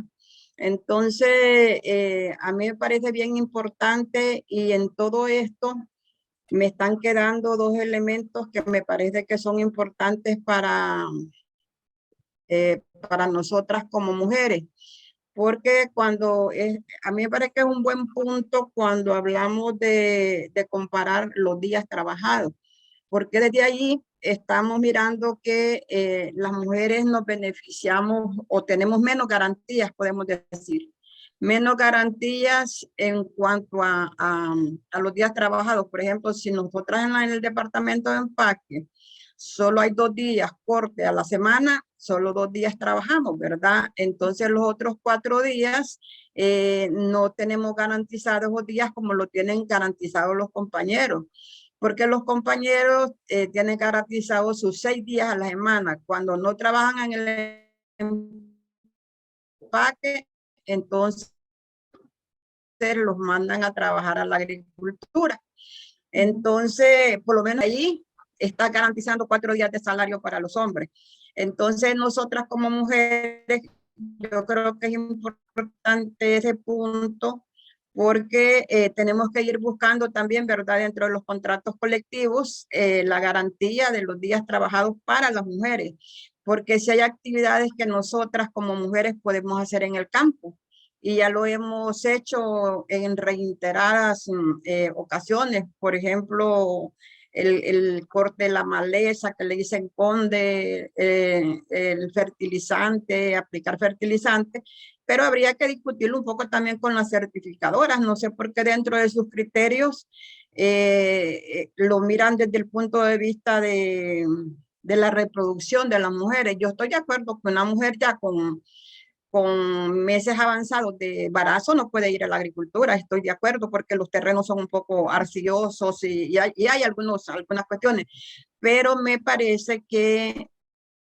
dentro del empaque, si hay trabajo en el empaque, a la mujer se le puede garantizar el trabajo dentro del mismo empaque, ¿verdad? Sí hay trabajo, pero a veces también hay trabajo en el empaque, pero como hay una rotación de trabajo, entonces de repente van a trabajar los hombres, pero las mujeres no vamos a trabajar al empaque. Entonces yo creo que son cosas que las tenemos que ir analizando y las tenemos que ir planteando y hablando con los mismos empresarios, ¿verdad?, para mirar desde qué punto de vista se puede ir mejorando esa situación. Pero me parece interesante esto porque por lo menos lo deja bien claro, ¿verdad?, el estudio.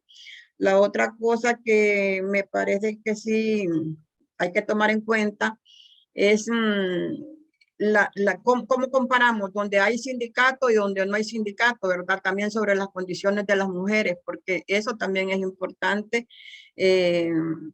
para que sirva como referencia, pues también, porque aquí lo que estamos buscando, cómo vamos mejorando, cómo hay buenas prácticas, cómo las vamos poniendo en proceso en diferentes países. Entonces, eso es lo elemental, porque por ejemplo aquí en Honduras, la mayoría de las que trabajamos en el empaque son mujeres. Estamos hablando que si aquí hay un personal de 200 mujeres, 150 o 170 son mujeres y 30 son hombres, ¿verdad? Entonces, la mayoría son mujeres las que trabajan aquí en el departamento de empaque. Pero en agricultura trabajan solo hombres, ¿verdad? Entonces, solo han habido ocasiones que nos han mandado como mujeres, digamos, a trabajar a la finca, pero por casos de necesidad o cuando algún huracán, alguna cuestión que las mujeres han quedado completamente sin trabajo, entonces le buscan una solución desde ese punto de vista. Pero sí me parece que quedan algunos elementos con los que hay que ir trabajando también ahí. Bueno, en términos del salario de referencia, Iris, ya el Instituto Anker había hecho un cálculo de los salarios vitales para la región de Magdalena, Antioquia y Guajira. Entonces, ese fue el que se usó como referencia para el cálculo de salarios dignos. En cuanto a días trabajados, estamos de acuerdo y quizás esa es la razón por la cual en las recomendaciones Sally hace mucho énfasis en indagar las razones de estos ausentismos. O sea, las empresas normalmente mantienen un récord de esa información, pero esa información no se utiliza para promover medidas que eviten que las mujeres tengan que, pues, tener estas ausencias en el trabajo. Y en términos de los días de trabajo que se garantizan para hombres y mujeres, usted tiene razón, es importante asegurar igualdad de condiciones en esos días trabajados y no solo los días de empaque, porque siempre en esos casos, dependiendo de la demanda, las mujeres van a tener una desventaja. Y en cuanto a lo de las certificadoras, como Sally lo mencionó también en la presentación de las recomendaciones del estudio, sí parece que habían errores en la interpretación de la norma, que han sido discutidos por parte de las organizaciones, pero todavía no es masiva la aclaración de cómo opera la norma realmente, y es importante que no solo lo conozca la administración, sino que también lo conozcan los trabajadores, como usted lo menciona, porque solo con el conocimiento los trabajadores pueden hacer un enforcement de la posibilidad real que existe para las mujeres de participar en estas actividades que históricamente participaban y ahora están un poco marginadas por efecto de estas nuevas regulaciones. Entonces, completamente de acuerdo con lo que están mencionando de los días trabajados y de las certificadoras. No sé si Sally tienes algún comentario extra respecto a la intervención de Iris. No, I don't think so. I know we're running over time, so we should probably see whether people want to stay on for a bit longer. Obviously, a lot of people have already had to leave. Camila, do you want to just check in?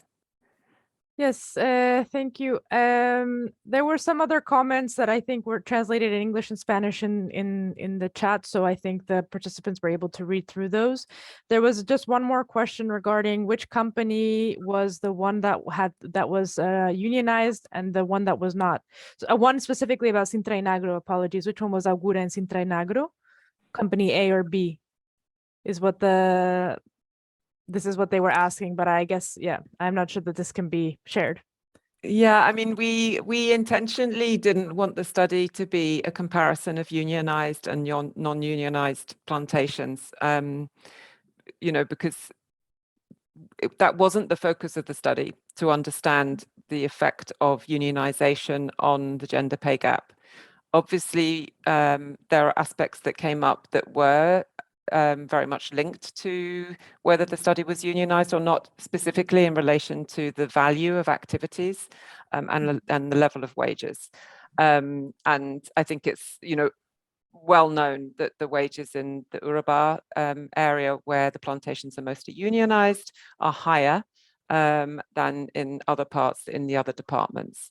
So I think we, without revealing anything, we can say that, but we've specifically not kind of compared a unionized with a non-unionized plantation, because there are other factors that affect wages, as I set out in the opening comments.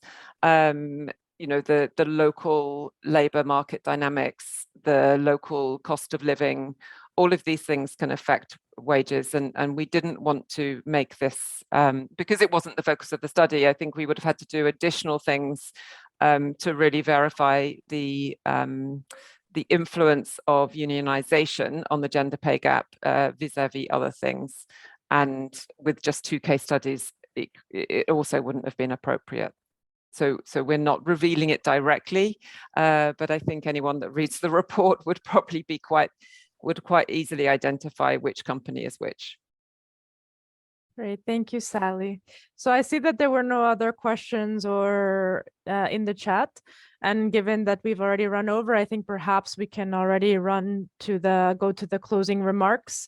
So on behalf of the Anker Research Institute, I wonder whether perhaps we can give the floor to the anchors in case they'd like to give some closing remarks, and then we will just share a few words as well. Yeah, I mean, first of all, just to thank Louisa and Sally for all this work and all this information. I mean, that's the first thing that's important to say. The other is that I think that, judging from the comments, I think there's some little bit of misunderstanding of the study, in that the methodology in the study was to find out what the situation is in different companies. And it wasn't to generalize to the sector. I mean, obviously you always try and generalize whatever you can, because everybody's interested in more generalized stuff. But I think that the results you were seeing justify the approach and the methodology, and that is the companies were different. These 2 companies, which meant that they had different gender pay gaps, they had different determinants of the gender pay gap, and that's the message which I take away, and I think it's important that, breaking out administrative and operational type of workers, looking at occupations, the direct determinants, the degree to which the occupation is important or the day's worked is important, varied between the companies, and that's exactly what you want to know, so that the companies can do something about it. The fact that which makes the generalization to the sector more difficult. But I think that that's kind of the whole idea, is that we're trying to see what each company can do, and they're all different. So I think that's the first thing. The other, which I thought was quite interesting, is that the higher pay does not necessarily mean lower gender pay gap. In this case, it was exactly the opposite. The one that paid more actually had a bigger gap. And so it's not, the 2 don't necessarily go together. And again, it's an indication of how important the different companies are. And the last thing, just to say that I think that when we come to the recommendations, and I think they were very, very interesting and very informative, that's where I think people just have to take it for what it is that it's 2 intelligent researchers have come up with, from talking to people from 2 companies, what looks like generalizable best practices. But it isn't like they've done 100 firms and there's all this stuff and generalized. So I think the study results are exactly what we would have hoped, that we can tell the difference between companies, which is really the purpose of this, and that based on some interviews, qualitative and knowledgeable people, you can come up with what looks like recommendations. But I think you have to be careful that those recommendations are just what they're saying, that they're based on relatively small sets of discussions. But so anyway, the bottom line is a great job, and I think it's going in the direction that we were hoping it would go in terms of the methodology, and people shouldn't take away more from what we're doing than what we ever intended. Great, thank you very much, Richard and Martha. So yes, I mean, to conclude from the World Banana Forum Secretariat end, we just wanted to thank all the organizations involved. So a special thanks to Sally and Louisa as well for the very detailed overview of the study and the results. I think it was really insightful for most of the participants, and we're happy to see that there were some questions and also reflections from the participants also in the session today. Of course, to the Anker Research Institute, to Richard and Martha Anker, Fairtrade Germany and CLAC as well for supporting in the process with the World Banana Forum through the letter of agreement we had. We would also like to thank, of course, all of the participants that I still see we have many here participating. So thank you for staying the extra time. And we really hope that you found the study, the methodology, and also the results insightful. And of course, please feel free to let us know if there's any additional questions. We're also happy to forward those to the anchors, to Sally and Louisa. And finally, just to conclude, a very big thanks also to members of the World Banana Forum Secretariat who have been providing support with interpretation throughout this whole session. So a special thanks to David and Mattia for their support today. Again, yes, we would like to just express our thanks for all of the hard work that has been going on for the study, and we look forward to seeing how this will progress in terms of also the recommendations and also to see future studies in this area of work. So thank you again to everyone, and we wish you all a nice rest of the day or a nice evening.